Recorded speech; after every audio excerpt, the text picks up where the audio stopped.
All right, welcome back. We continue with the #1 Cochran Sports Showdown, talking about the Penguins, who got a big win today against Carolina. 4-2 that final score. The start of the game was Tristan Jarry, 41 more saves. I think the Penguins have gotten enough out of Tristan Jarry and Casey DeSmith to rule out a significant quarterback deal at the deadline. But Jason Mackey, I'll ask you, should they stand pat, knowing that a lot of teams do have some money to spend and probably will upgrade, or do they do something? And if they do something, how big of a something should it be?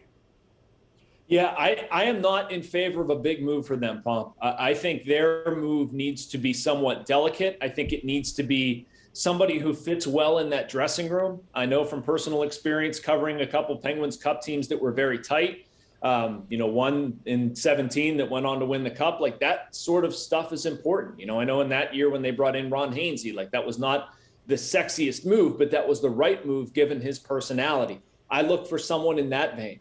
They could probably use a winger with maybe a little bit of a personality, some miles on the tires. Defensive depth, possibly, but given their middle six scoring issues that have happened throughout the season, I'd kind of like to see them add something there. Maybe somebody a little bigger body that can jump up and play with Gino, but somebody, to me, personality-wise, that can maybe loosen things up a little bit.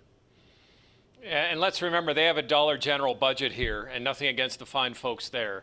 But they don't have much money to spend, so they can't go out and get, everybody wants that big forward that can rush the net, that can clear guys out, can play both ways, but those players are expensive, and they don't have the money to be able to find somebody like that. I think maybe you see them try to find that type of player, maybe older, that can park or clear people out from in front of the net, because even though they've done it better, and it's funny how Ron Hextall said that, and they've played better in clearing bodies out in front of the net the last two games. I think Mark Friedman could be a guy that works himself into a playoff roster. I don't expect a lot of moves, but if you see one, I think it'll be a big body forward to help out, because they like the depth now. Yeah, I think what Friedman has done over the last few days, including forcing them to healthy scratch Marcus Pettersson today, is give them some pause and ask them, what exactly does this blue line look like going forward?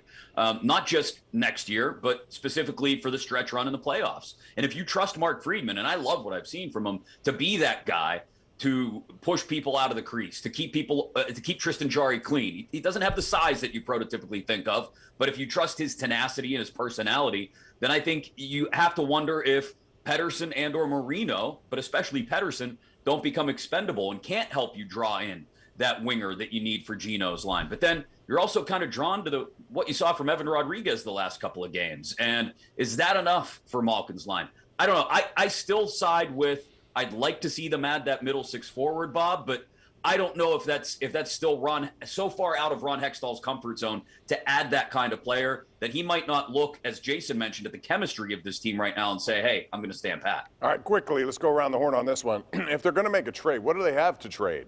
They have a #1 pick. Ron Hextall said he doesn't want to trade that. If not, Jason, who do they trade? Right. They're not dealing with a lot of capital, Pomp. I mean, maybe Kasperi Kapanen, but I'm not sure what the going rate is on a forward who gets healthy scratched and doesn't want to go to the net. And nothing against Kapanen, I still think he can work. But, I mean, if you want to move a Marino, Marcus Pettersson, I think, to Chris's point, could probably be good in some systems. But where they need somebody is more of a Friedman style. Pettersson could help somebody. I mean, that might be something where you have to give to get. Aside from that, there's not much. Yeah, Puustinen is their leading scorer down in the minors, and you have P.O. Joseph, who's your best young defenseman. But I think you have first-round picks to trade. If you really think that this is your year, don't worry about the future. Go for it now, and I think you could use those first-round picks.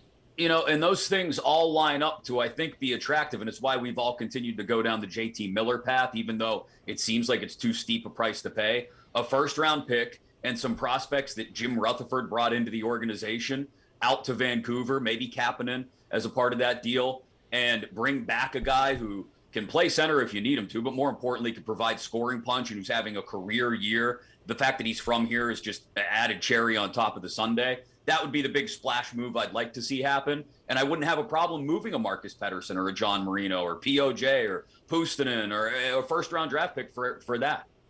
All right, it's going to be interesting. That's coming up within 2 weeks, and we'll find out what the Penguins do. The Rangers have a lot of money to spend.